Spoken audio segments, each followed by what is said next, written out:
Assalamualaikum warahmatullahi wabarakatuh. Perkenalkan, nama saya Hayati Arifin, mahasiswa semester 1 dari Fakultas Tarbiyah dan Ilmu Perguruan Manado, kelas 1B PAUD 2025 dengan NIM 25125018. Tujuan saya membuat video ini untuk memenuhi tugas mata kuliah saya, yaitu Agama dan Sains oleh dosen pengampu Bapak Syamsul Bahri Mamunto, SPD MPD. Pada kesempatan kali ini, saya akan mempresentasikan hasil diskusi kami dari kelompok 2 dengan saya sendiri dan teman saya Siti Hartina Abdul yang berjudul Model-model Relasi Agama dan Sains. Latar belakang perdebatan historis dan filosofi mengenai perbedaan metode, tujuan dan wilayah keduanya, yang kemudian melahirkan berbagai model hubungan seperti konflik, independensi, dialog, dan integrasi.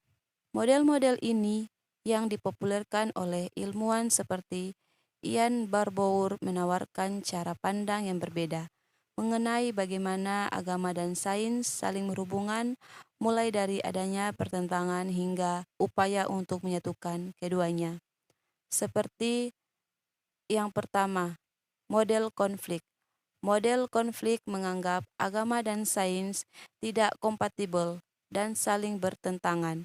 Keduanya seringkali bersaing untuk menjelaskan realitas, seperti dalam kasus historis antara Gereja dan Galileo tentang heliosentrisme atau perdebatan modern tentang evolusi penciptaan.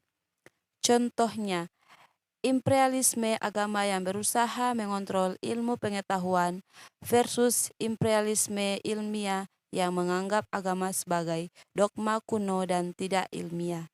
Kedua, model independensi. Model independensi berpendapat bahwa sains dan agama adalah dua domain yang terpisah dan tidak memiliki tumpang tindih dalam hal-hal yang dibahas.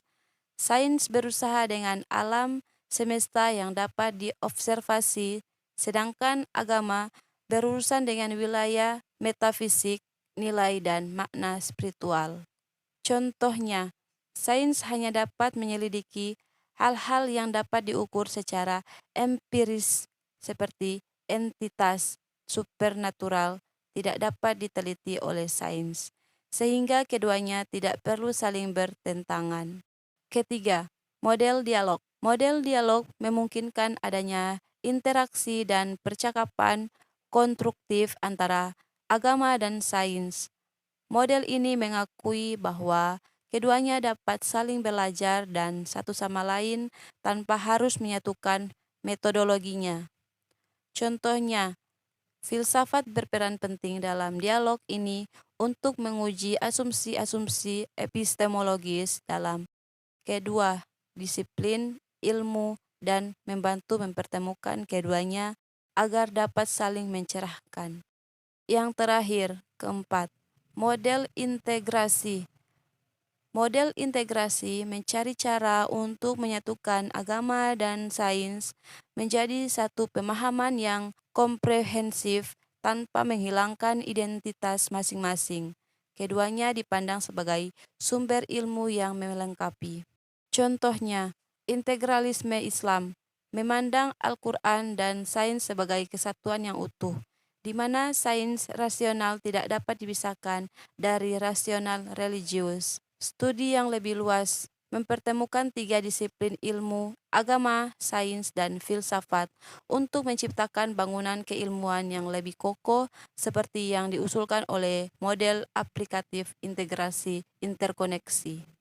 Masing-masing tujuannya yaitu konflik tujuannya adalah untuk menunjukkan bahwa sains dan agama tidak dapat didamaikan karena keduanya mengklaim otoritas atas dominan yang sama dengan metode yang berbeda. Misalnya penciptaan FS evolusi, sehingga salah satu pihak harus menang dan yang lain harus kalah. Sedangkan independensi tujuannya adalah untuk mengusulkan bahwa sains dan agama memiliki domain, metode, dan bentuk kebenaran yang terpisah dan sah secara independen. Dengan demikian, keduanya dapat hidup berdampingan tanpa konflik, asalkan batasan masing-masing dihormati dan tidak ada upaya untuk mencampuri urusan bidang lain.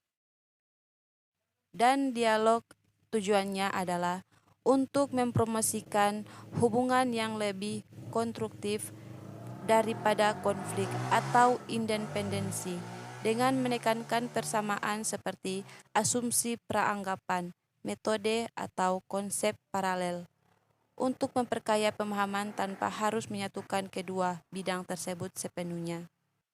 Dan yang terakhir, integrasi. Integrasi tujuannya adalah untuk mencapai sintesis atau kesatuan konseptual di mana sains dan agama disatukan, baik melalui teologi alam, etika, atau pendekatan holistik lainnya, untuk menciptakan pandangan dunia yang koheren dan komprehensif.